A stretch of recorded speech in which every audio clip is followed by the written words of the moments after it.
पिछले एपिसोड में हमने देखा जिम लीडर ब्रॉक से हारने के बाद ऐश जा रहा होता है पोकेमोन सेंटर अपने पोकेमोन को हील करने के लिए, ताकि वो वापस से जिम जाकर ब्रॉक के साथ रीमैच कर सके। रास्ते में ऐश को ब्रॉक का भाई फॉरेस्ट दिखता है। फॉरेस्ट ऐश से रिक्वेस्ट करता है ब्रॉक को अपने साथ सफर पर ले जाने के लिए और बोलता है ब्रॉक को दुनिया का बेस्ट पोकेमोन लीडर बनने के लिए उसे शहर छोड़कर तुम्हारे साथ जाना होगा। ये सुनकर ऐश फॉरेस्ट से बोलता है कि वो कैसे भी करके ब्रॉक को अपने साथ ले जाएगा। ये बोलकर वो अपने पोकेमोन को हील करके जाता है प्यूटर सिटी के जिम में, जहाँ पर ऐश के साथ रीमैच करने के लिए ब्रॉक वेट कर रहा था। ऐश ब्रॉक से बोलता है मैं रीमैच करने के लिए रेडी हूँ, लेकिन अगर ये बैटल में जीत गया तो मैं जो भी बोलूंगा वो तुम्हें करना पड़ेगा। इस कंडीशन को ब्रॉक एक्सेप्ट करता है और इन दोनों के बीच रीमैच शुरू होता है। ब्रॉक चुनता है अपना एस पोकेमोन स्टीलिक्स को और ऐश चुनता है 4 मिलियन को। स्टीलिक्स कुछ देर 4 मिलियन को डोमिनेट कर रहा था और तभी 4 मिलियन इवॉल्व होता है चारिज़ार्ड में। ये देखकर ब्रॉक भी अपनी स्टीलिक्स को मेगा इवॉल्व करता है और अब बैटल है चारिज़ार्ड और मेगा स्टीलिक्स के बीच।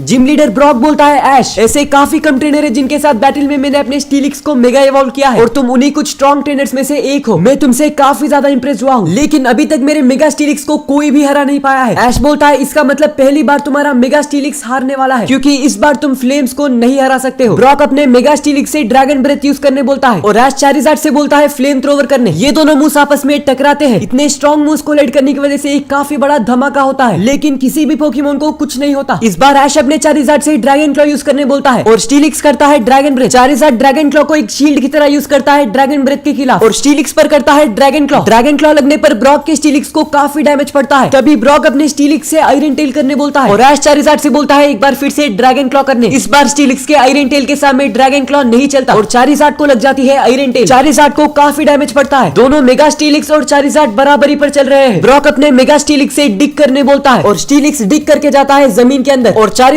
के बिल्कुल नीचे से आता है उस पर हमला करने, लेकिन चारिज़ार्ड उस डिग को आसानी से डॉज कर देता है और स्टीलिक्स पर करता है स्लैश अटैक। ब्रॉक के मेगा स्टीलिक्स को स्लैश अटैक लग जाती है और उसको काफी डैमेज पड़ता है। इतने हमले लगने के बाद भी स्टीलिक्स हारता नहीं, लेकिन दोनों चारिज़ार्ड और मेगा स्टीलिक्स काफी थक चुके हैं। किसी भी वक्त पर ये दोनों में से एक पोकेमोन बेहोश हो सकता है। ऐश अपने चारिज़ार्ड से फ्लेम थ्रोवर यूज करने बोलता है और स्टीलिक्स चारिज़ार्ड पर आयरन टेल करता है। मेगा स्टीलिक्स का आयरन टेल फ्लेम थ्रोवर को ओवरपावर कर देता है और चारिज़ार्ड को वो मूव लग जाती है। चारिज़ार्ड को तो आयरन टेल लगता है पर फ्लेम थ्रोवर का थोड़ा सा इफेक्ट स्टीलिक्स को भी पड़ता है और एक और इतना ताकतवर आयरन टेल लगने के बाद भी चारिज़ार्ड बेहोश नहीं होता। ब्रॉक बोलता है ऐश, मैंने जितना सोचा उससे तुम कहीं ज्यादा स्ट्रांग हो। लगता है ये मेरे लिए काफी मुश्किल होने वाली है। जो भी हो ये मेरा अभी तक का स्ट्रॉन्गेस्ट अटैक होगा। स्टीलिक्स अपने पूरे ताकत से ड्रैगन ब्रेथ करो। ब्रॉक का मेगा स्टीलिक्स एक बहुत ही ज्यादा पावरफुल ड्रैगन ब्रेथ करता है और ऐश अपने चारिज़ार्ड से बोलता है फ्लेम थ्रोवर करने। ये वाला flame thrower final flame thrower होगा, इसीलिए चारिज़ार्ड भी इस फ्लेम थ्रोवर के लिए अपना पूरा पावर लगा देता है। ये दोनों मूव्स आपस में टकरा लेते हैं। इतने स्ट्रॉन्ग मूव्स टकराने की वजह से एक काफी बड़ी एक्सप्लोजन होती है और इन दोनों मूव्स का इंपैक्ट इतना ज्यादा स्ट्रॉन्ग होता है कि ऐश और ब्रॉक ढंग से खड़े भी नहीं हो पाते। कुछ देर बाद इस कोलिजन का इंपैक्ट रुक जाता है, यानी कोई एक पोकेमोन हार चुका है। पूरा जिम धुएं से भर गया है और ये भी नहीं दिख रहा है कि विनर कौन है। कुछ देर बाद धुआं क्लियर हो जाता है। ऐश और ब्रॉक देखते हैं कि दोनों स्टीलिक्स और चारिज़ार्ड बेहोश होकर पड़े हैं, यानी इन दोनों पोकेमोन के बीच का बैटल टाई होता है। ऐश के कंडीशन के हिसाब से ब्रॉक ऐश के बाद तभी मानेगा जब ऐश ये बैटल जीतेगा, लेकिन ऐश ये बैटल नहीं जीता है। तभी ब्रॉक अपने स्टीलिक्स को वापस लेता है और आता है ऐश के पास। ब्रॉक ऐश के पास आकर बोलता है बधाई हो ऐश, तुम जीत गए। ये बात सुनने के बाद ऐश को कुछ भी समझ नहीं आता। वो बोलता है ब्रॉक तुम ये क्या बोल रहे हो, दोनों के पोकेमोन बेहोश है, यानी बैटल ड्रॉ हुआ है। तभी ब्रॉक बोलता है ऐश, जब दोनों पोकेमोन हमला करना बंद कर दिए थे तब धुआं की वजह से हमें कुछ भी नहीं दिखाई दे रहा था, लेकिन मैंने देखने की कोशिश की थी कि विनर कौन है और आगे जाने पर मैंने देखा था कि मेरा स्टीलिक्स हार चुका है और चारिज़ार्ड अभी भी वहीं पर खड़ा है। आखिर में स्टीलिक्स को पूरी तरह से हराने के बाद चारिज़ार्ड भी बेहोश हो गया। तो सच ये है कि चारिज़ार्ड ने पहले स्टीलिक्स को हरा दिया, लेकिन धुआं क्लियर होने के अंदर वो भी बेहोश हो गया। इसीलिए मैं घोषित करता हूँ तुम और तुम्हारा चारिज़ार्ड इस बैटल के विनर है। ये सुनकर ऐश को काफी ज्यादा खुशी होती है। तो फाइनली ऐश ने अपना 6th जिम जीत लिया है। ब्रॉक ऐश को बोल्डर बैच देता है और बोलता है ऐश, मैंने अभी तक जितने भी लोगों से बैटल किया है तुम उन सबसे ज्यादा स्ट्रांग हो, तुम इस बैच को डिजर्व करते हो। ऐश बोल्डर बैच लेता है और बोलता है तुमने जिम बैच तो दे दिया, लेकिन तुमने ये भी वादा किया था कि मेरे जीतने पर तुम मेरी बात को मना नहीं करोगे। ब्रॉक बोलता है हाँ बिल्कुल, तो बताओ अभी मुझे क्या करना है। ऐश बोलता है ब्रॉक तुम्हें मेरे साथ सफर पर आना होगा, अभी से तुम भी मेरे और सेरेना के साथ जर्नी पर आओगे। ये सुनकर ब्रॉक बोलता है ऐश, ये तुम क्या बोल रहे हो, मैं तुम्हारे साथ जर्नी में कैसे आ सकता हूँ, तुम्हें तो मेरी जिम्मेदारियों के बारे में भी पता है ना। माफ करना ऐश, पर ये मैं चाह कर भी नहीं कर सकता। ऐश बोलता है लेकिन तुमने वादा किया था। ब्रॉक तुम एक बार अपने सपनों के बारे में सोचो, अगर तुम इसी गांव में रहोगे तो दुनिया का बेस्ट ब्रीडर कभी भी नहीं बन पाओगे। ब्रॉक बोलता है मुझे तुम्हारे साथ जर्नी करनी तो है और दुनिया का बेस्ट पोकेमोन ब्रीडर भी बनना है, लेकिन अगर मैं तुम्हारे साथ आता हूँ तो मेरे भाइयों और बहनों का ख्याल कौन रखेगा और प्यूटर सिटी का जिम लीडर कौन बनेगा। तभी अचानक से जिम के अंदर फॉरेस्ट आता है और बोलता है मैं बनूंगा जिम लीडर। लीडर और मेरे भाइयों और बहनों का ख्याल भी रखूंगा, इसीलिए तुम चिंता मत करो। ऐश को भी ये बात बोलने मैंने ही बोला था। ब्रॉक, मैं नहीं चाहता हूँ कि हमारी वजह से तुम्हारा सपना सच ना हो। तुम हमारे लिए हमेशा से एक काफी अच्छे भाई थे। बचपन से ही तुमने सिर्फ हमारे और जिम के बारे में सोचा है। अब मैं बड़ा हो गया हूँ और मुझे पता है कि मैं अब जिम लीडर बनने के लायक हूँ। अब तुम अपने दोस्तों के साथ मिलकर सफर करो और अपने सारे सपनों को सच कर लो। ब्रॉक बोलता है, पर मैं तुम्हें छोड़कर कैसे जा सकता हूँ? तभी ऐश बोलता है, ब्रॉक, मैं फॉरेस्ट पर यकीन करता हूँ। मुझे यकीन है वो जिम का और बच्चों का ख्याल रख लेगा। ये सुनने के बाद ब्रॉक काफी देर तक सोचता है। काफी देर सोचने के बाद वो बोलता है, ठीक है फिर। ऐश, सरीना, मैं भी तुम लोगों के साथ आने वाला हूँ। कल से ही हम अपने जर्नी को स्टार्ट करेंगे। ये सुनने के बाद ऐश और सरीना काफी ज्यादा खुश होते हैं। ऐश और सरीना को एक नया कंपेनियन मिल चुका है और वो कोई और नहीं बल्कि प्यूटर सिटी का जिम लीडर ब्रॉक है। देखते ही देखते अगले दिन सुबह हो जाती है और ब्रॉक तैयार है ऐश और सरीना के साथ चलने के लिए। वो आखिरी बार अपने सारे भाइयों और बहनों को अलविदा बोलता है और फॉरेस्ट से बोलता है, फॉरेस्ट, तुम सच में बड़े हो गए हो। ऐश और सरीना भी सभी लोगों को अलविदा बोलते हैं। ऐसे ही ऐश, ब्रॉक और सरीना प्यूटर सिटी से निकल जाते हैं।